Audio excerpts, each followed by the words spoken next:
What is going on YouTube? It's your boy 3 We're back with another video. I wanted to bring this to you guys because there's still a lot of fans out there of Call of Duty, and I figured, you know what, maybe just like refreshing you guys on what is going to be given to us with this new Call of Duty and my top 5 reasons why this is possibly going to be the best Call of Duty this generation.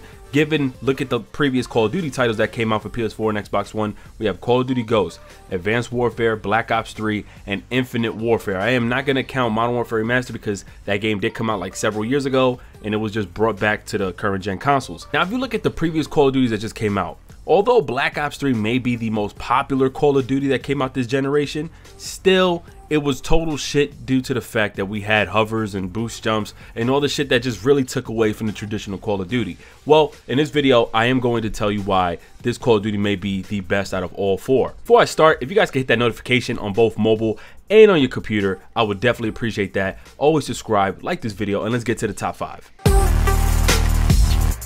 Now, number 1, we're going to say is the time period. It's not only that World War II was an important piece of history, we all know that, but in video games, it's more likely that they follow the format of World War II easily since 1, it already happened.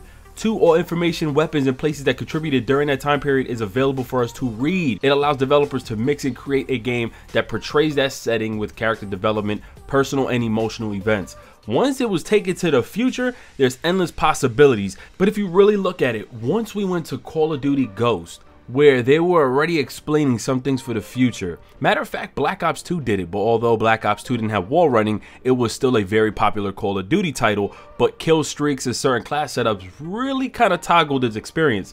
But as soon as we hit Advanced Warfare, Infinite Warfare, Black Ops 3, you can tell a huge disconnect with Call of Duty. Things that we did not know can possibly happen in the future, they decided to play and mess around with, adding that to the story. Whether if it portrayed real events and they try to exaggerate that whole situation, it kind of flip-flopped the whole story and traditional Call of Duty aspect and really threw a lot of us off. So therefore, I believe the time period is going to be extremely vital, extremely important to why this may be the best Call of Duty this generation. Number 2, anything outside of the traditional Call of Duty spectrum, aka flying, boosting, exaggerated kill streaks, is removed from the multiplayer and the story and may be left for the zombie mode. Michael Condrey did explain though that camos added in World War II will be thematical to the time period and will have nothing extra. For example, Dark Matter, although that's like one of my favorite camos, that will be left for the zombie mode. All the exaggerated camos and gear will be left for zombies, although zombie modes will feature a more serious and thrilling approach. Number 3 is game modes and content. Now I'm going to be specific with this one. World at War was successful in my opinion, but Treyarch did not meet all aspects because the time period left them with limited features and content. Now with World War II, we are taken back to the traditional multiplayer classes, similar to Call of Duty 3 but with a twist. We have customization with classes, but they're tied in with a feature called Divisions, a feature which replaces perks. So for those who don't know, there are no more perks. There's no class setups where you get to choose and pick any perk you want. There's none of that anymore.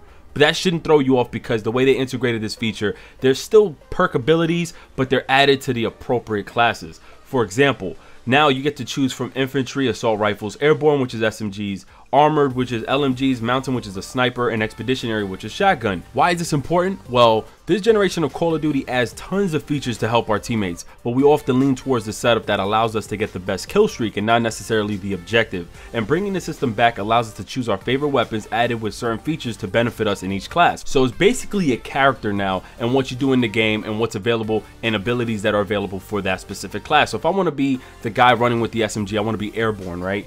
You're given regular pro basic training, division training, and then division skills, which allows for add-on abilities to your character. You can really build up your character in this game. Now I'm gonna use the example from Black Ops 1, the scavenger perk. So scavenger, of course, as we all know, it replenishes your ammo, but when you was going pro with this perk, scavenger pro, it doubles your ammo at the start of the match. It also gives you extra magazines and it replenishes your tactical grenades. In this case, you'll be able to upgrade the abilities of your character. So if you're an airborne SMG, depending on whichever weapon you choose in the SMG class, you'll be able to upgrade these weapons and your characters in the division skill tier. So if you wanted to, I don't know if they have sleight of hand, but however they would make that work, there will be 3 tiers of it that you get to upgrade, especially with meleeing enemies. So if your weapon was able to have a bayonet, you can add bayonet charge, or you can add a melee perk add-on if you completed division skills. So I think that's pretty dope because it allows you to grind and really grind for what you want. In the case of how perks used to work, it was really easy to unlock certain perks, and once unlocked,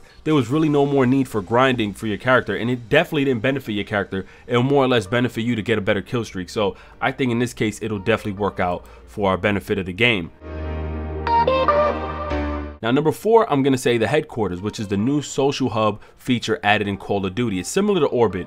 It's going to be a mode where, or a hub where you get to enter in, you get to see many other players from all around, and you can actually recruit others. You can look at their profile, really check out their gear because they're in third person, and from their gear you can see how long they've been grinding, you know, what rewards they've earned. You get to really go up against other teams. It's a social engagement mode, which I like a lot.